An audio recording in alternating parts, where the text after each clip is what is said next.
Good morning, folks. Welcome to this edition of Monday Morning Musing. Steve here. We are talking about death. What a cheerful topic. I do want to make it clear as we go deeper into this series that there is nothing glorious or valorous or full of valor about disease, suffering, sickness, and death. That's my whole point. Jesus has overcome these things. So it's not like we're trying to glorify something negative. Yet the way that this topic is approached in a typical evangelical church is woefully inadequate, and that's why we're doing this series.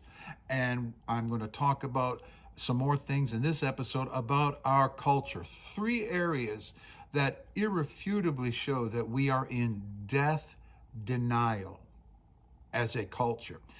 Media and advertising.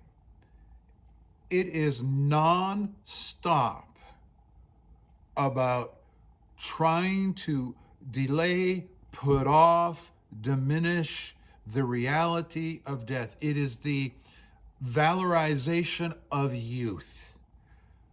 Creams, potions, pills, products that are going to make you feel 50 years younger. How many commercials do you see about death and dying? None. It's all about the illusion of maintaining youthfulness.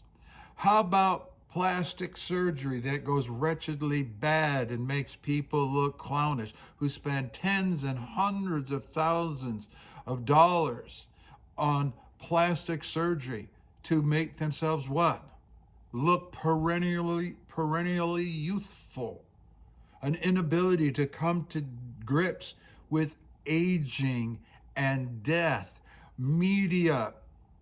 I've even heard media stars talking about it, how particularly for the women, their roles after their sex appeal is gone, how it's more difficult for them to get good roles because what is being sold is perennial youthfulness and sexual desire. I think it's self-evident. Madison Avenue makes millions, billions, trillions off of humanity's aversion to the reality of death. And it goes even further. As little as 150 years ago, 100 years ago, or even 80 years ago, death was woven into the fabric of communal human existence as families and as churches. If you go to a church from 150 or 200 years ago, where is the graveyard?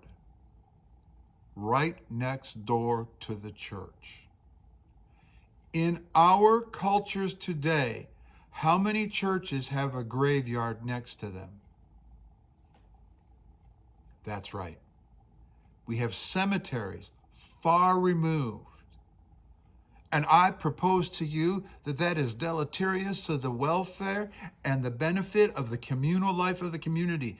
It is a form of make it go away, put it far away from us. It's unpleasant to deal with us, and it cheats our youth because passing and death, biological death I'm talking about now, was something that you would participate in together as a community. The young, children, young adults, middle-aged adults, elderly adults.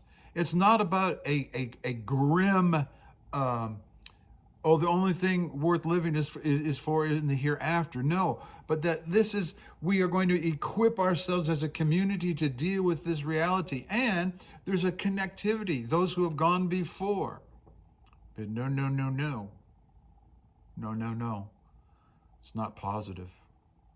It's not positive. We can't deal with that. It hurts too much to even think about it. Death was an everyday experience for previous generations. Look, at the time of Christ, if you made it to your mid-40s, you were lucky. The median age was around 28 to 35 when you were done.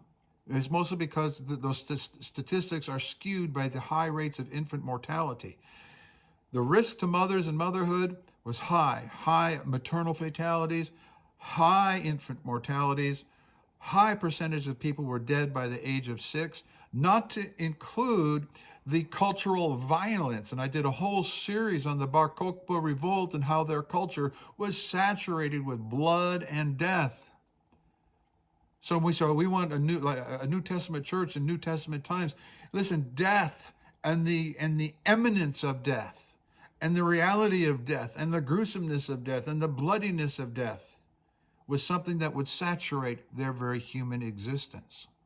Not for us. That is long gone. Another thing that is gone for us. Have you ever heard of the term funeral parlor? Sometimes we call it a funeral home. But not so long ago, it was called a funeral parlor. Why? Because as little as 150 years ago, when a loved one passed, their body would be put in the parlor of the home. There was a room that was dedicated for life and death functions. A parlor would be where you would have guests and a party. And it is also where you would put Uncle Bill and Grandpa when they pass. They would be put in the parlor. And everybody in the family, from the youngest to the oldest still alive, was therefore engaged in the process of passing. Not anymore. We pay professionals to make it go away. Take the body away and go to a funeral parlor or a funeral home where the unpleasantness of death isn't so near to us. And we want the professionals to handle it.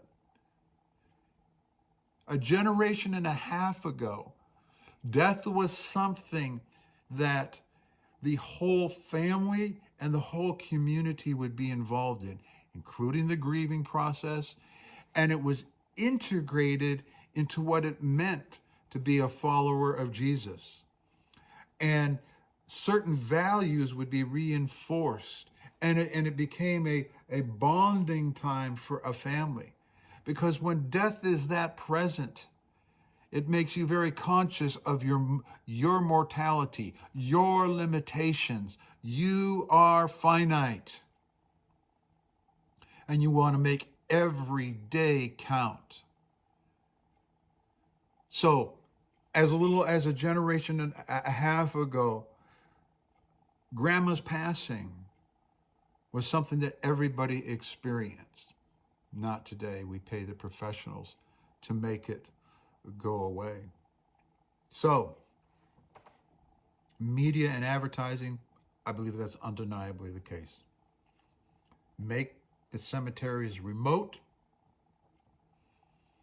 Get them away from the church. And hire professionals.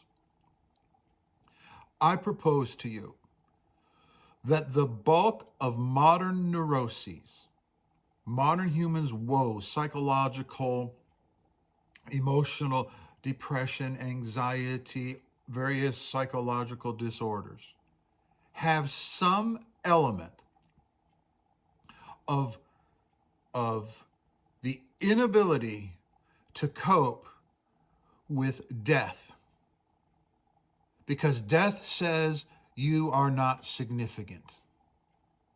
Death says you are going to age. Death says you can be gone tomorrow. Death says you may be gone at 22 years old.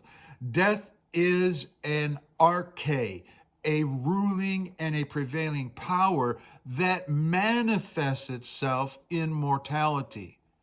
Death is the fruit of something. We're going to talk about that in another episode. And to have to acknowledge that. How many people come to the end of their days, including celebrities? I've seen the videos, including the one from Robin Williams, where he says, I was wrong.